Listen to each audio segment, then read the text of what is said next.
Bapak Ibu, saudara-saudari, adik-adik, sahabat kenalan yang saya kasihi, mari kita renungkan bacaan Injil pada hari ini, Rabu 19 Januari 2022. Bacaan Injil diambil dari Markus bab 3 ayat 1 sampai dengan 6.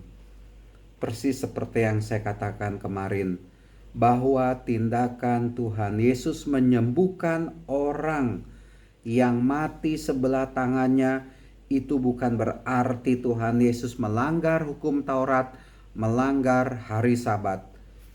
Karena Tuhan Yesus melakukan hal itu, menyembuhkan orang itu pada hari Sabat. Dan orang-orang yang melihat hal itu, orang-orang Farisi, marah, tidak suka karena Tuhan Yesus dianggap melanggar hari Sabat. Dan ketika Tuhan Yesus memberi penjelasan kepada mereka, Tuhan Yesus kecewa karena mereka itu degil hatinya.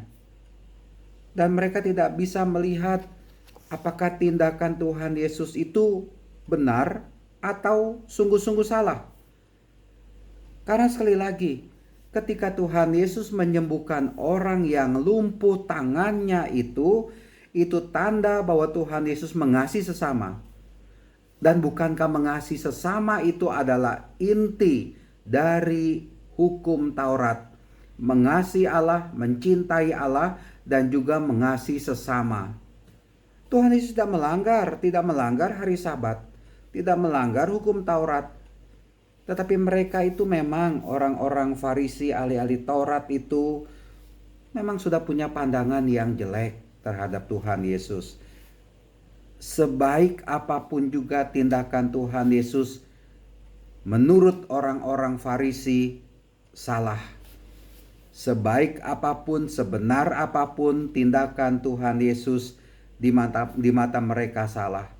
Tapi satu hal yang mengesankan bagi saya mengenai Tuhan Yesus, Dia tidak pernah berhenti berbuat baik. Dia selalu tergerak hatinya oleh belas kasih berhadapan mereka yang menderita. Kenapa? Orang-orang Farisi, ahli-ahli Taurat, imam-imam kepala yang semestinya lebih mengerti kitab suci, paham kitab suci, dan berhadapan dengan orang yang menderita, orang yang sakit, bukannya bertindak, tetapi mereka mencari celah untuk menyalahkan Tuhan Yesus. Ya, itulah dia manusia. Manusia itu lebih senang mencari kesalahan orang lain. Pokoknya kalau sudah tidak suka, apapun juga yang dilakukan oleh orang itu salah. Di mata orang-orang yang punya pandangan negatif, salah. Tetapi Tuhan Yesus tetap tidak bergeming dan Dia selalu berbuat baik, berbuat kasih kepada orang yang menderita. Bapak Ibu, saudara-saudari terkasih, jangan memandang jelek, jangan memandang negatif, hina orang lain.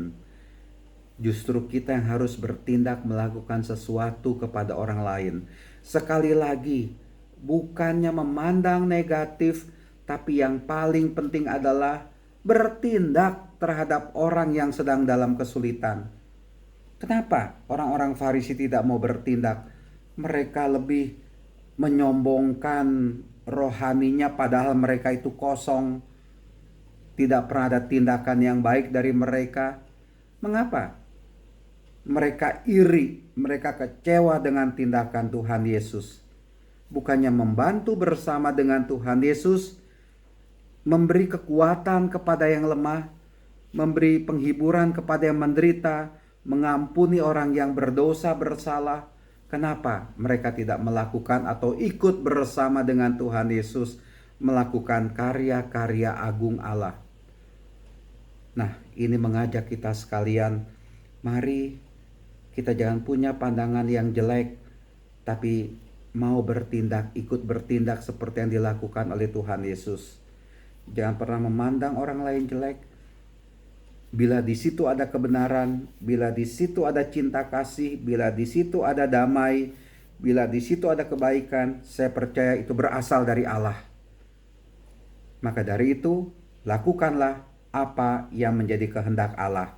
Tuhan memberkati kita semua. Amin.